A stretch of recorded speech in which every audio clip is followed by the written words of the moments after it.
you wanted the best, you've got the best podcast. The hottest podcast in the world. The Chris Voss Show, the preeminent podcast with guests so smart you may experience serious brain bleed. The CEOs, authors, thought leaders, visionaries, and motivators. Get ready. Strap yourself in. Keep your hands, arms, and legs inside the vehicle at all times, because you're about to go on a monster education roller coaster with your brain. Now, here's your host, Chris Voss. I'm Voss here from the ChrisVossShow.com. Ladies, you know when that strange lady comes in the studio and does the opera singing, that means the show has begun. Welcome to 16 years, 2,500 episodes of the Chris Voss Show. And that's it for me. Thanks, ladies and gentlemen. Good night. No, go to Goodreads.com, /Chris Voss, LinkedIn.com, /Chris Voss, Chris Voss on the TikTokity, and Facebook.com, /Chris Voss, and tell them Chris Voss sent you. Today we had an amazing young lady on the show. We're going to be talking about her insights and experience and how she's inspiring and helping people now. She has a book coming out September 30th, 2025. My God, we're almost to the end of the year. It is called Just Keep Going by Lynn Smith. We're going to find out about this amazing, beautiful children's books and how it sets to inspire not only children, but I guess some grown adults sure could use some help too. I've seen them on Twitter. Anyway, guys, Lynn Smith has coached hundreds of C-suite executives through their biggest communication challenges. After anchoring for NBC News, MSNBC, and CNN Headline News, we had a bunch of those folks on. She founded Lynn Smith Media and Communications, where she helps leaders transform fear into fuel for success through the popular parenting podcast Strollercoaster, I love that name, by Munchkin. That's also an interesting name. And the most loved baby lifestyle brand in the world, Lynn bridges the world of executive leadership and skills that she wanted to be sure our children learned in the classroom and not in the boardroom, because, you know, it's better to learn early. She lives with her husband, 2 sons, and dog Captain in Georgetown, South Carolina. Welcome to the show, Lynn. How are you? I'm doing great, Chris. How do I live up to that intro? I feel like I'm at a WWE match. I love it. Someone other than me wrote it, but I've had offers to do intros for people, and they enter the room, and now going through the doors is Lynn Smith. And I'm going to body check you and body slam you. Yes, let's do this, Chris. Let's go. She's wearing Armani or whatever. I don't want to offend you if I say the wrong designer name, but I'm just making up stuff here for jokes. So, Lynn, give us your .coms. Where do you want people to find you on the interwebs? I'm at lynnsmith.com. I make it really easy for everyone. How'd you get that? Wow. Somebody else asked me that too. It didn't even cost me that much, but I did have to pay for it. Yeah. Well, I mean, you know, it's okay to pull a murder off every now and then if it's for a good cause. I'm just kidding. That's what I get for marrying a Smith. Oh, well, you know, is his first name Bob? Anyway, yeah. Actually, I used to have a guy who worked for me named Bob Smith. So just keep going. Give us a 30,000 overview. What's in your new book? Well, what I found coaching high-level executives, we're talking people at the top of their game. So they were struggling not with communication, which is what they hired me to make better. They were struggling with fears. And they were struggling with what I call the brain bully. It's that voice in your head, the inner critic, the saboteur telling you, you're going to screw this up. What if this goes wrong? All of these things. And I thought, well, why is this so pervasive with these really successful people? I knew I had one, but I didn't realize everybody has one. What if you have multiple voices in your head like me? Then you might be a schizophrenic. Oh, you might have deeper issues, Chris. That's not what the others tell me, though. They're trying to keep you out of the loony bin. The others. So I wanted to be able to teach what I teach executives in the classroom with young leaders. They're going to become leaders of the future. So we wrote this book, Just Keep Going, and it's all about little Mouse who goes through various scenes in the book, and he's facing things that scare him. And he's got friends along the way that remind him of the physical things you can do when you're afraid. Give yourself a hug, jump up and down, take deep breaths, and just keep going. And it's a message that I feel like we all need more. You mentioned this as well. Like, we need this message as much as our kids do. Definitely. I might need this more than the kids at this point. Being an entrepreneur, it's always, you're always. If you can't just keep going as an entrepreneur, you're going to go back to the W-2 life. Oh yeah. The W-2 life. That's what I call it. I'm a recovering W-2. I started my first company at 18. So I've lived this life, and I can tell you, sometimes even when it's, the darkest end of the tunnel, the dark tunnel, the light at the end of the tunnel you're searching for, sometimes you just got to keep going. Except for in Metallica's case where they had the song, Turns Out the Light at the End of the Tunnel. It's just a freight train coming your way. So I've seen that movie too. So why did you really feel this is important? Looks like you, Laura Gallegos was the illustrator on this for you. This is your first book, isn't it? It is. Yes. It was 6 years in the making. Wow. I felt it was so important because I've got 2 little boys and I wanted to be able to have something for them that they could have for their children that spread a message that would give our voice to the leader of this next generation. So many times leaders are holding back from saying something in a clear and concise way because they're fierce. Oh. So they're either overly complicating their messages. Let's synergistically optimize and all of the stuff that they want to sound smart, but they're doing that out of a fear of not sounding smart, and their outcome is what they're intending to avoid. Or they're vague and they ramble and they go on and they say so and all of these things. It's frustrating. It can be paralyzing and it's super costly. I mean, there's amazing research about how much money is lost, how much time, how much trust. Well, that's a whole nother podcast. But if we can train the leaders of the future to not be fearless, but to face fear in a way that will allow them to move forward and not stay stuck or move back. And that's how we simplified a very simple message that I train executives, but for little ears and eyes. And I had my 6-year-old son who started school just recently, and he said, "Can we bring your book to class?" And I said, "Why?" And he's like, "Because George just started and it's a new school and I think he's scared and I think he needs mouse." And I was like, it works. Like they get it, they understand, and they can be the friend that mouse encounters along the way to their friends. Just keep going. I mean, it's such a simple message, but so effective in some of the ways you've outlined it. And I mean, when you're young, man, it seems you're looking at this big world. I remember being young. It was a long time ago, but the Alzheimer hasn't kicked in yet, but there's still time. But I remember being young. I'll just reiterate the point to start that segue again. So I remember being young, and that's about it. That's all I have. That's it. That's it. Yeah. You want me to take over for you, Chris? I've talked on TV for 15 years. Yeah, I'll let you punt. But I can ad-lib for probably 15 minutes. I could hang just talking about grass growing. It's a skill set I didn't really realize I was going to get as a news anchor. It's really kind of a party trick. You just let me know if you need me to take over. Okay.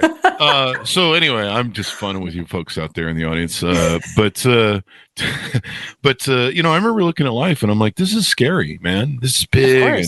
And then you're questioning stuff because on the outside, it looks stupid as hell. Like you're like, I got to go, what? My mom's got to go to work for 40 hours or, what is this? Bills and taxes and, lions and tigers and bears.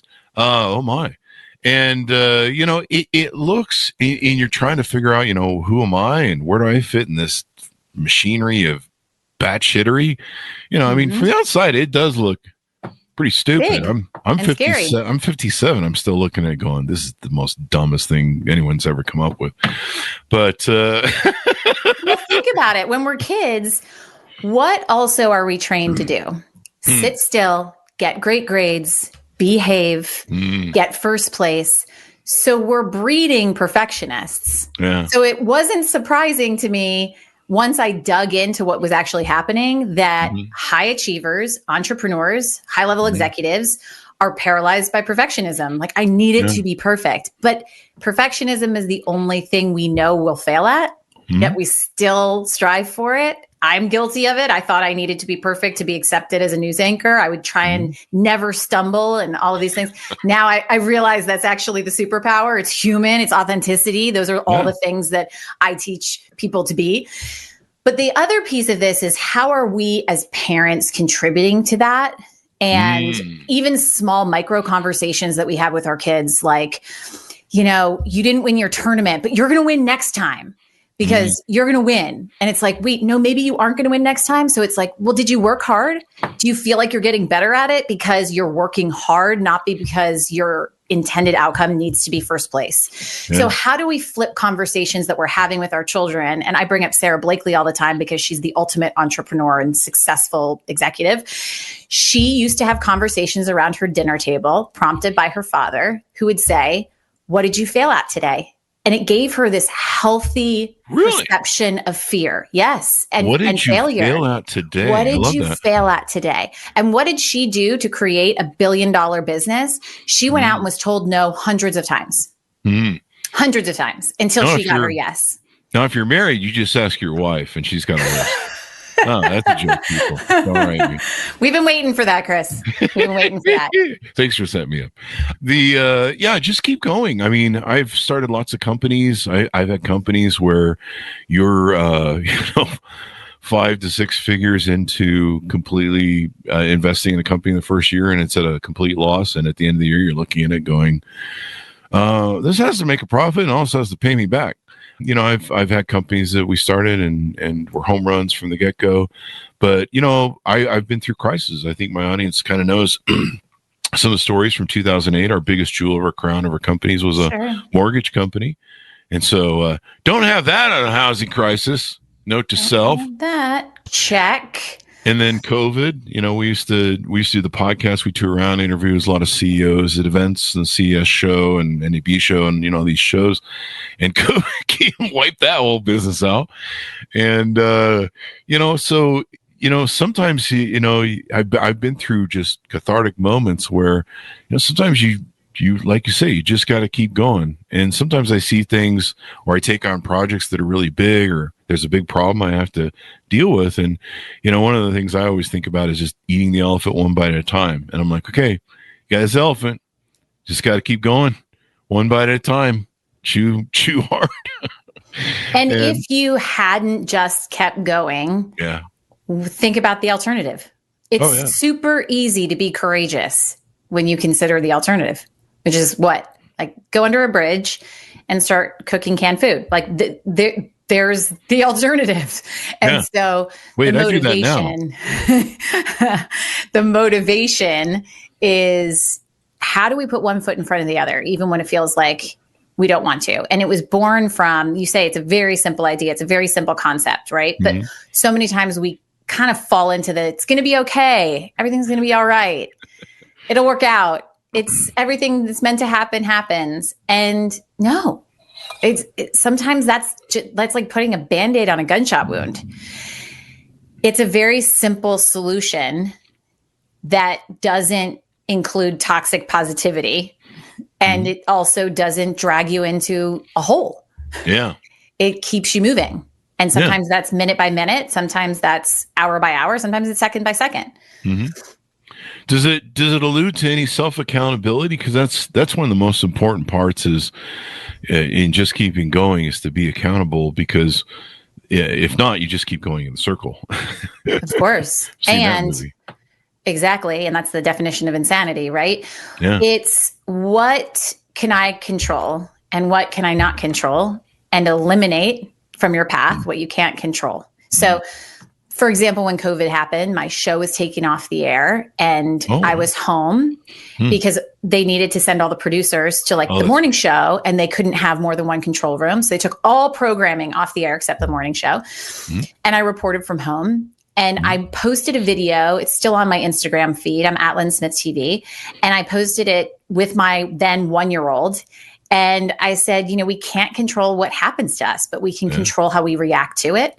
And it turned out to be the greatest blessing that ever happened to us. Now, COVID was horrible. So many things were horrible about it. But if one good thing came of it, it was clarity of purpose. And it redefined my entire career. I built my business during COVID. I announced leaving my career as a news anchor. I moved to the beach in South Carolina. And our greatest disappointments often lead to our greatest outcomes if we're able to control how we react to them.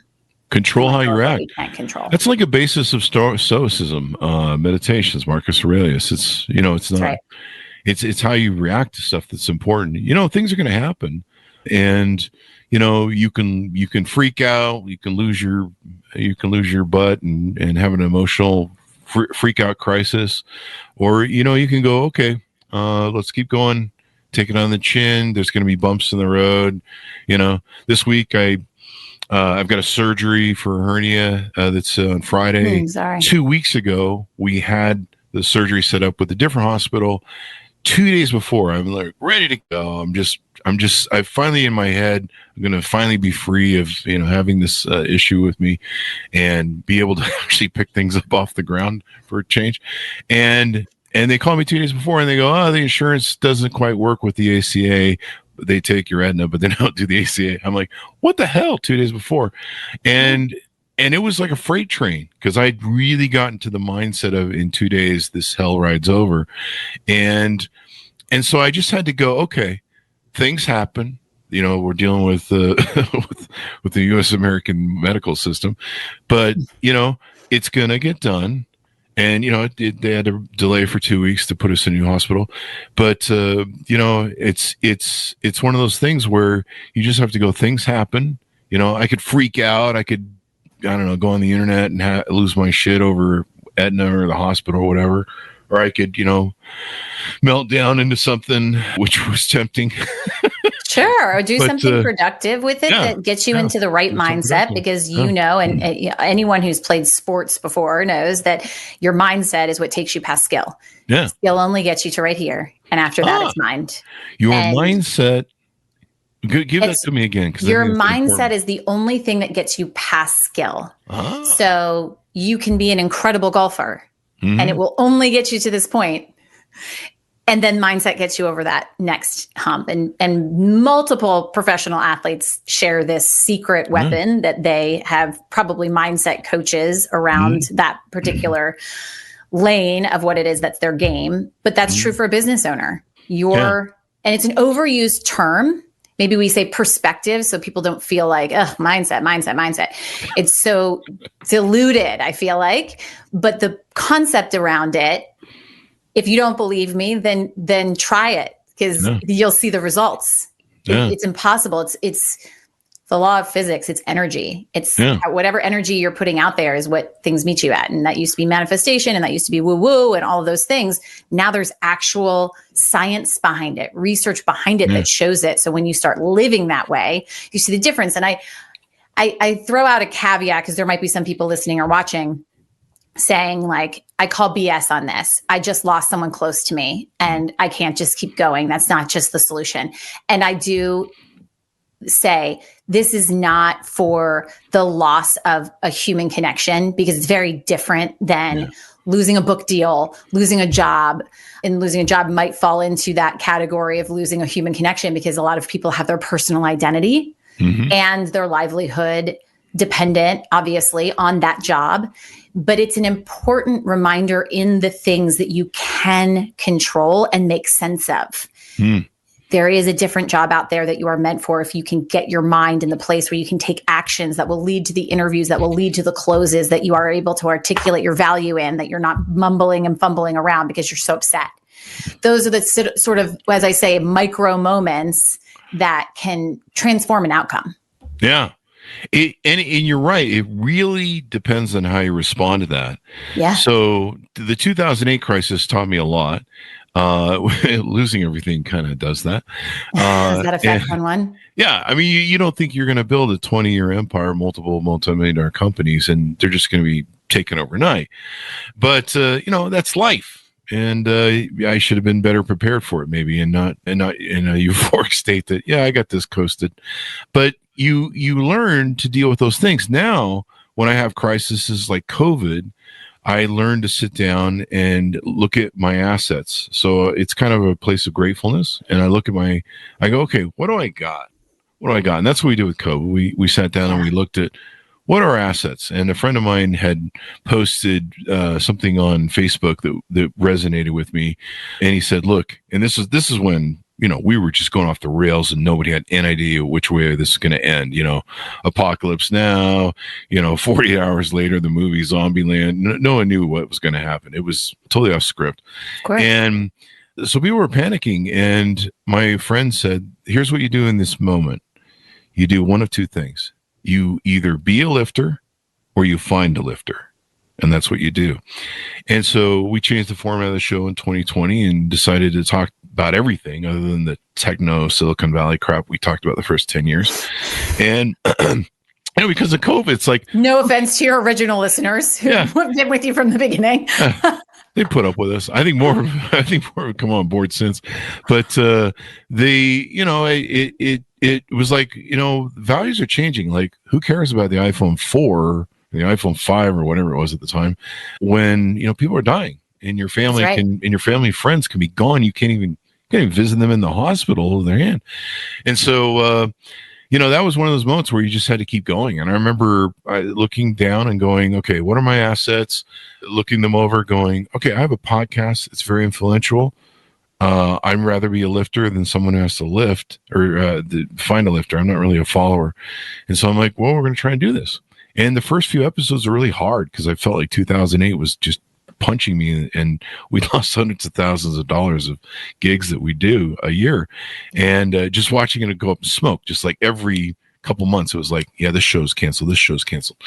And so, coming from that place of gratitude, like you say, looking at what you have and having a perspective of like, okay, what can I build with this? I learned this in 2008. I got some sticks here. What can I build? Mm-hmm. And how can I help others? And, that's the crux to being an entrepreneur is, and any business, how can we improve the life of others through a widget or a service or something like that? And we're paid usually in direct proportion to the quality, the value of that service to the community. So, yeah, it's, I really love the message you're sending on the book. Thank you. And I think that right now we probably need this message more than ever. 2025. Does anyone turn on the television? It's like, just something going on. Just keep going. Just keep going, everybody. Yeah.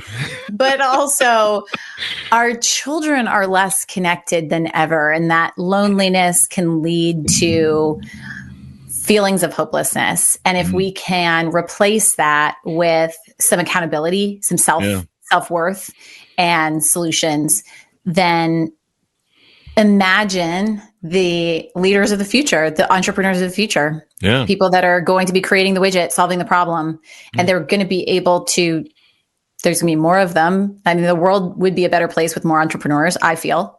Yeah. And imagine what is possible when we actually raise them to be one. Yeah, I mean that's kind of the future with AI. I think what we're really going to excel at is training each other, teaching each other, learning from each other. I mean, that's the one skill that we have. Unless you can fact check with AI. But I say presence capital is the currency of the future. So AI can replace pretty much anything, but it can't replace human energy yet. Don't get any ideas, Sam Altman, but it can't replace human energy. It can't replace the feeling that you can evoke when you walk into a room. And it can't replace the influence that you can have on someone purely on how you make them feel through your presence. And that's directly linked to your energy and how you walk in and how you open your mouth and how you speak, all of those things. So if there's one thing to invest in your life right now, it's your presence capital. Yeah. Double down on it. I'm still trying to fix my past capital, but the judge says we'll settle that case next week. I don't know what that means. I get one of my 6 ankle bracelets off tomorrow. I'm really happy about it. Anyway. I would love to see your audience research on the Chris Voss show on the strategy behind your well-timed jokes. What is there a strategy here? It's gotta be. Are these funny? It's gotta be. And the laugh is right on point. I love it. Yeah, thanks. I've done that. I've done one or two shows. Just a couple. We've had lots of CNN people. I should check into that CNN and see what that 2025 thing's going on there. MSNBC, we like them too. I used to be a big real fan of who's it on MSNBC, the morning show guy, and Mika and Joe. Joe. Yeah. Morning Joe. There you Morning go. Joe. And Yeah. Mika. So you've had a lot of them on your show? I haven't had those guys on my show. I've been in negotiations to get him on for his books twice now. And I don't know. I guess we're too big for him, really. So that, and I'd probably give him some shit about a couple things. But I think he's great, and Mika's great. But CNN, we've had some CNN anchors on the show. We tried to have the big guy. Well, Anderson, I think, still the big guy, and then I think we had what's his face scheduled, but the book bombed. The other big anchor over there, CNN. But yeah, we love our news folks. You guys, the Fourth Estate, keep us. Hopefully, save us from everything, please. Please, it's 2025, and in the meantime, you can buy Lynn's book. So, Lynn, give us a pitch out to everybody to pick up your book, get to know you better. I don't know if you want people to reach out to you for consulting services, executives, and things like that. To your website, give us those .coms, et cetera, et cetera. Yeah, I'm at lynnsmith.com, on all the socials at Lynn Smith TV. I feel really passionate about sharing what it is that I've learned over my 15 years at these big networks to be able to empower people to be a magnetic communicator. It's that people are drawn to. And yes, we do that through trainings, whether it's enterprise companies or individuals one-on-one. And the most important thing is, how do we raise that next generation of leader or entrepreneur through Just Keep Going, which is available for pre-order now. And you can learn more about the book and order the book on all of the platforms that you enjoy your books, but also at justkeepgoingbook.com. Thanks for having me on. I really appreciate it. Thank you for coming. Great show. Thank you very much. And thanks for my honest for tuning in. Order the book wherever fine books are sold. September 30th, 2025. Just keep going. A very important message and a real thing to teach kids when they're young, especially that life's not fair and how to overcome, the obstacles you're set. Because no one wants to have that kid who goes, life's not fair. It's not, buddy. I hate those kids. Anyway, I just lost the Life's Not Kid Fair Parent segment of our audience. So thanks to everyone for tuning in. We certainly appreciate it. Go to goodreads.com/Chris Voss, LinkedIn.com/Chris Voss, Chris Voss on the TikTok and all those crazy places. And be good to each other. Stay safe. We'll see you guys next time. And that should have us out. Thanks, Lynn.